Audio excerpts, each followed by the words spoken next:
October 25, 1993. Brentwood, Los Angeles, a woman calls 911. Her voice is shaking. In the background, a man is shouting.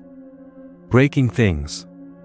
Threatening, he's going to beat the shit out of me, she whispers to the dispatcher. The dispatcher asks who he is. The woman hesitates. Then says a name that will soon become the most famous in America, O.J. Simpson. I'm his ex-wife, the dispatcher can barely believe it. O.J. Simpson.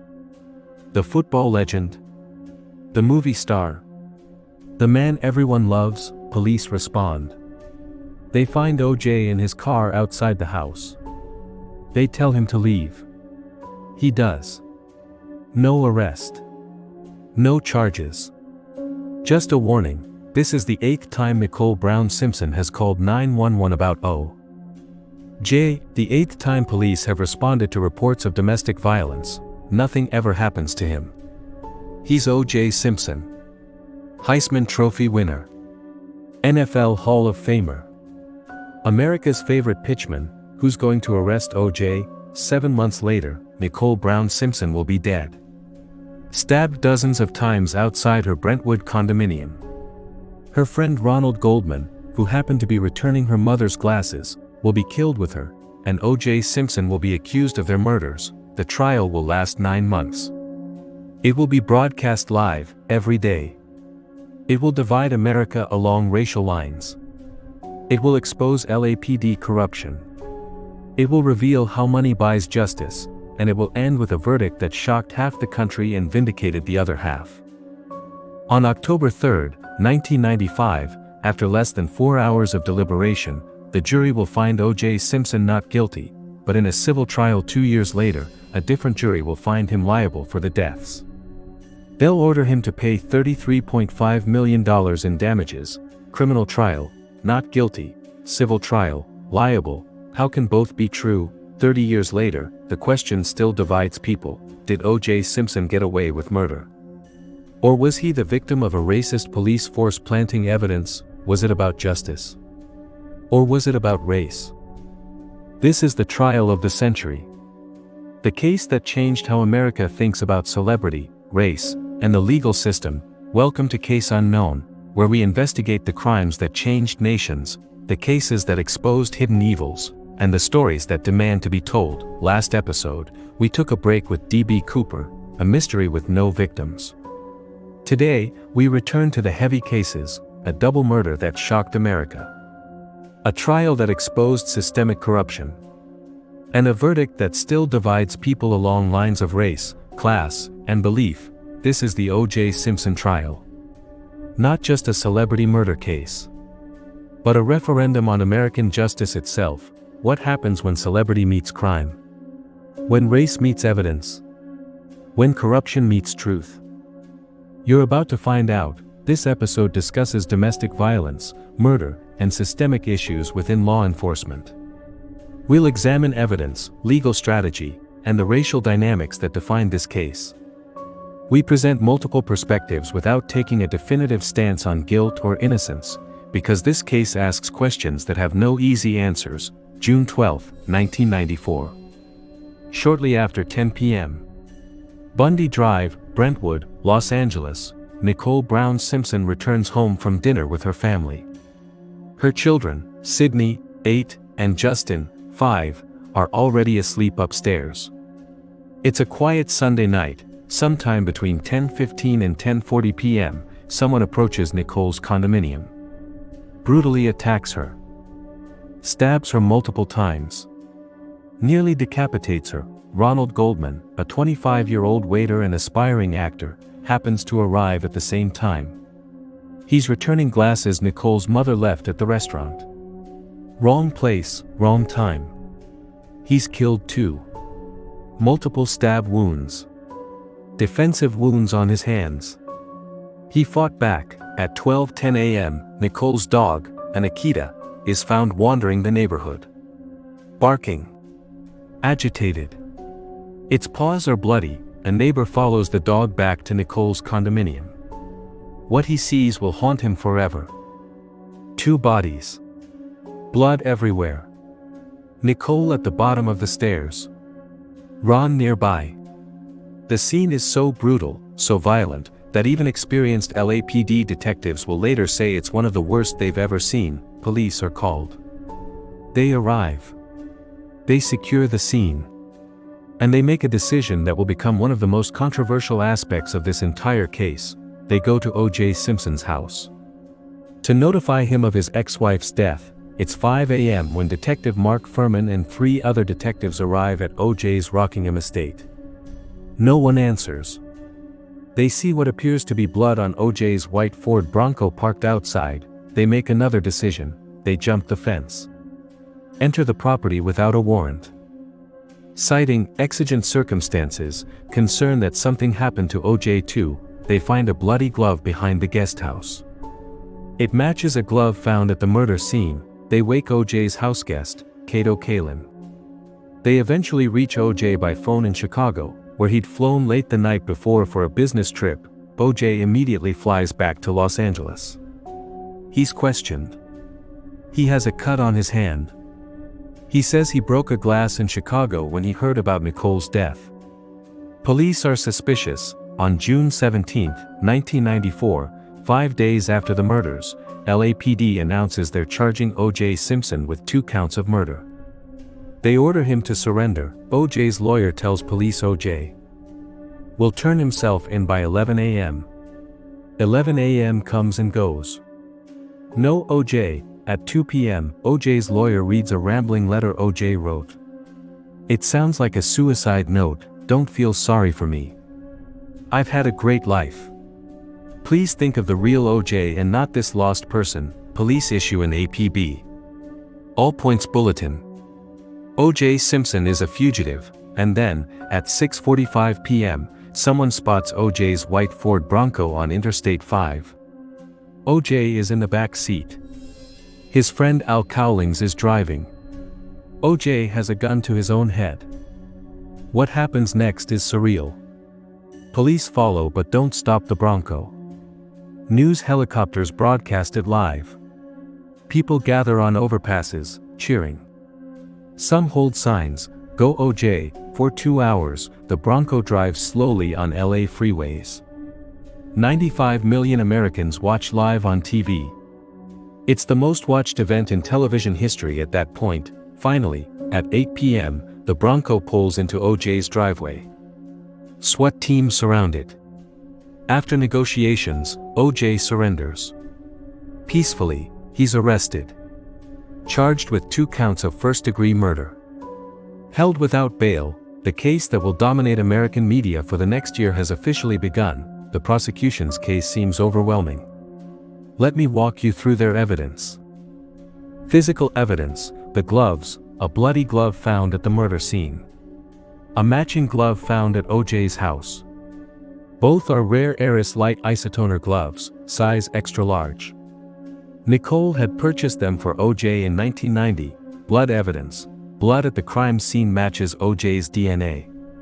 Blood in O.J.'s Bronco matches Nicole's and Ron's DNA. Blood on the glove at O.J.'s house matches all 3, O.J., Nicole, and Ron, the Bronco. Blood inside. Blood on the console. Blood on the door. Fiber evidence matching carpet from Nicole's condo. Shoe prints, bloody shoe prints at the crime scene. Size 12. Bruno Magli shoes. Rare, expensive. Only 299 pairs sold in the U.S.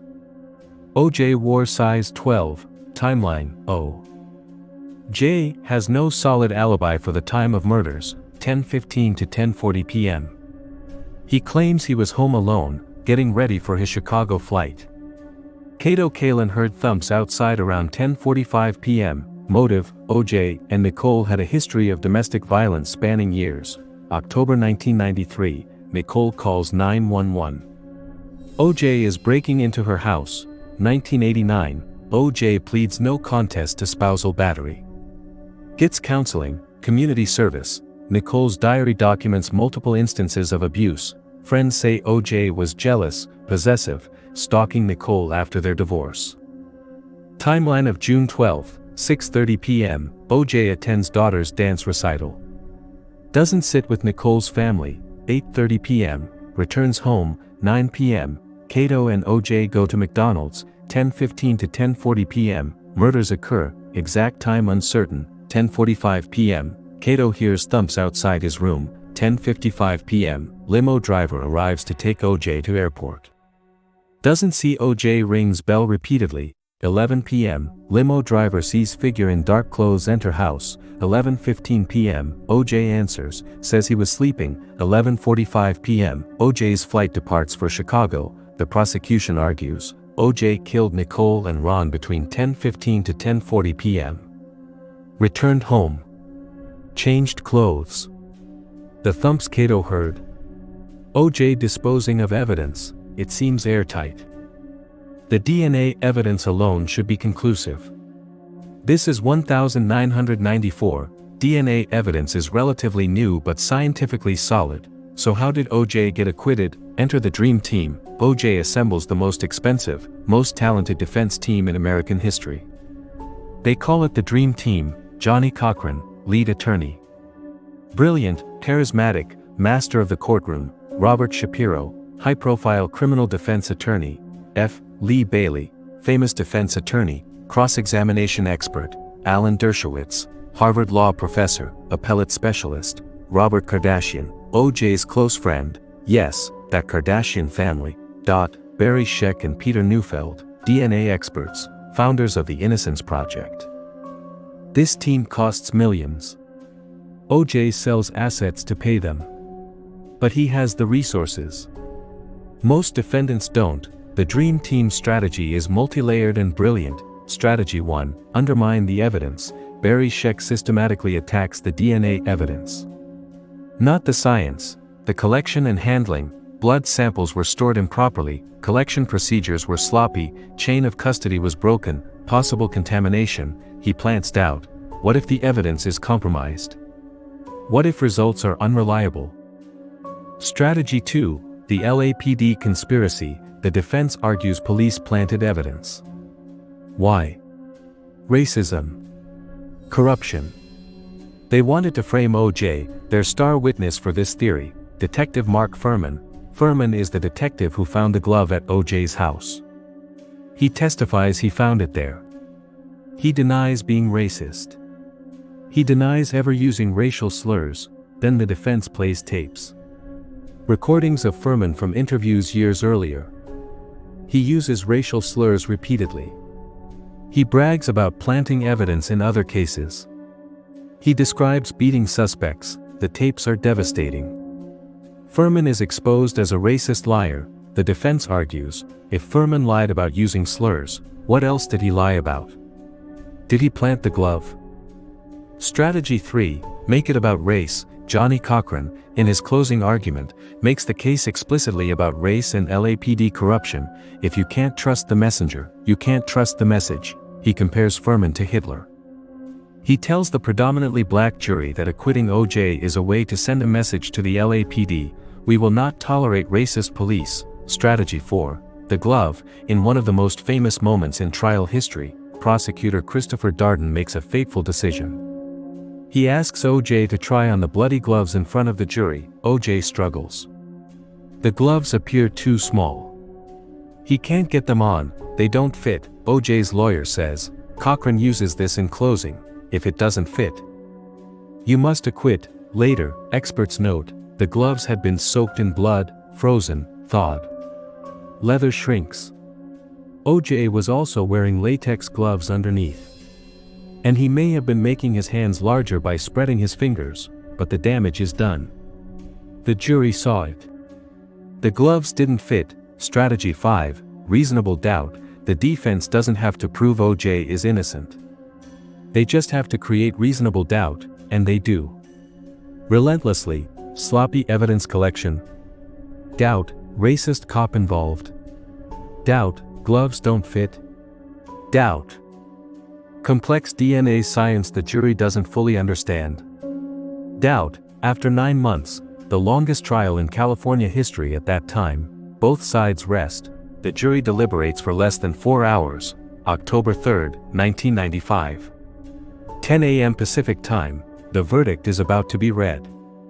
An estimated 150 million people worldwide tune in. Offices close. Schools will in TVs. The entire nation stops. The jury has deliberated for less than 4 hours. For a 9-month trial. That's unusual. That quick a verdict usually means acquittal. When there's doubt, juries debate longer. O.J. stands.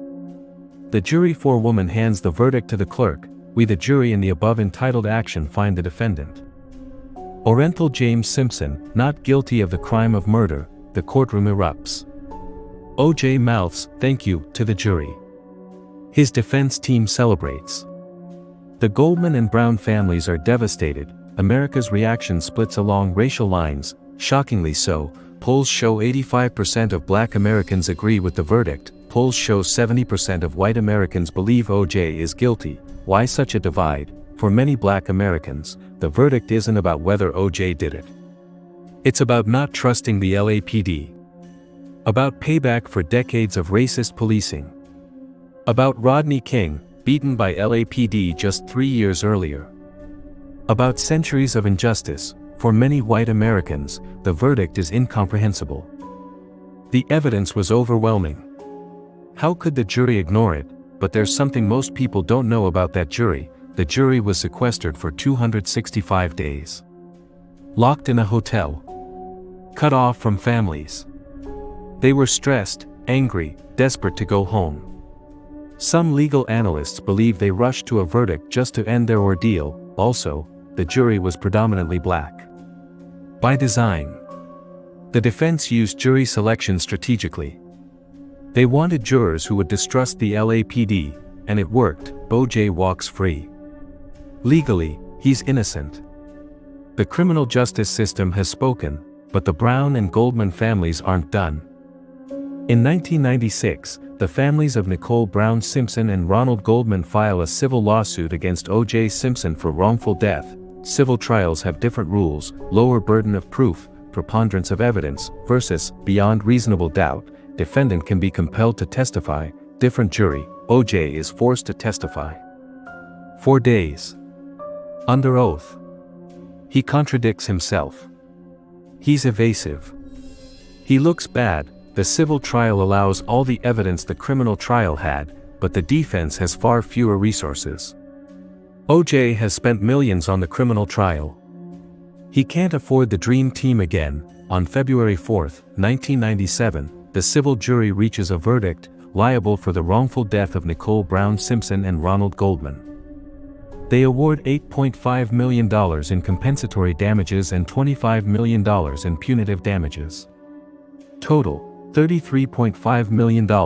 So now we have criminal trial, not guilty; civil trial, liable. How can both be true? Legally, yes. Different standards of proof. But morally? Ethically? That's where people still disagree. O.J. never pays most of the judgment. He moves to Florida, where laws protect his NFL pension from seizure. He lives comfortably. He golfs. He's seen in public, smiling. Then, in 2007, O.J. does something incredibly stupid. He and a group of men storm a Las Vegas hotel room.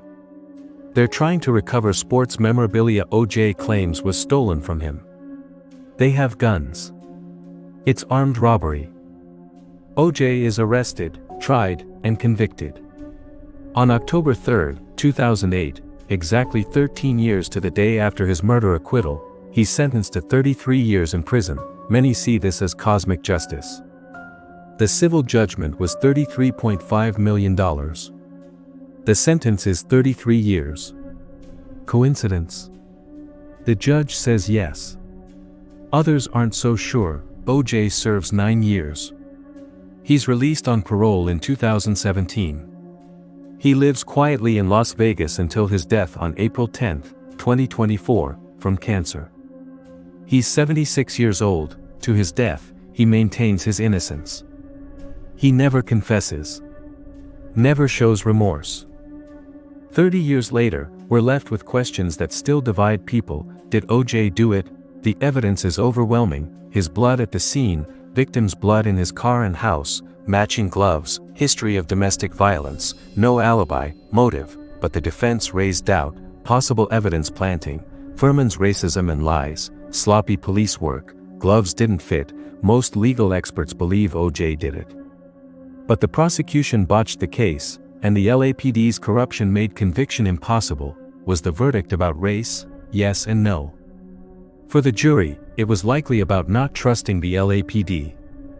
About Furman's racism. About sending a message, but that doesn't mean it wasn't about evidence too. The defense created reasonable doubt.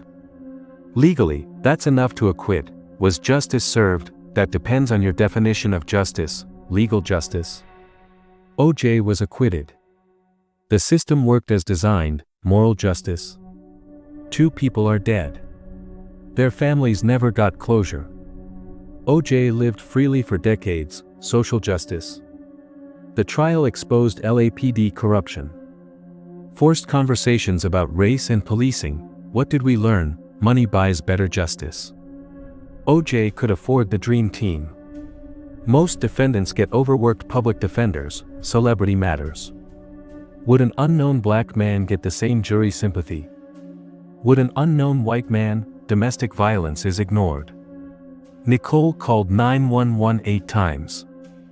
Nothing happened to OJ.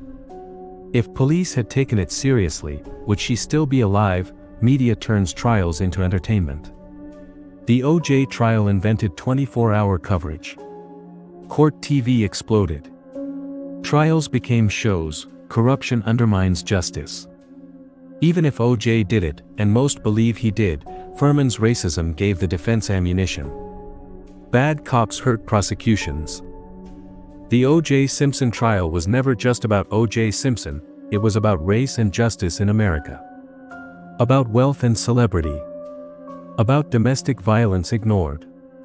About police corruption. About media exploitation. 2 people died. Nicole Brown Simpson, 35 years old. Ronald Goldman, 25 years old, their families never got the justice they wanted. O.J. lived freely for years, but in a strange way, the trial did expose truths America needed to see, that police corruption is real, that justice isn't equal, that domestic violence is dismissed, that money changes outcomes. Did O.J. get away with murder? Or was he the victim of a racist system trying to frame him? 30 years later, the answer depends on who you ask. And that, perhaps, is the most troubling legacy of the trial. We can't even agree on what happened. The O.J. Simpson trial divided America in 1995.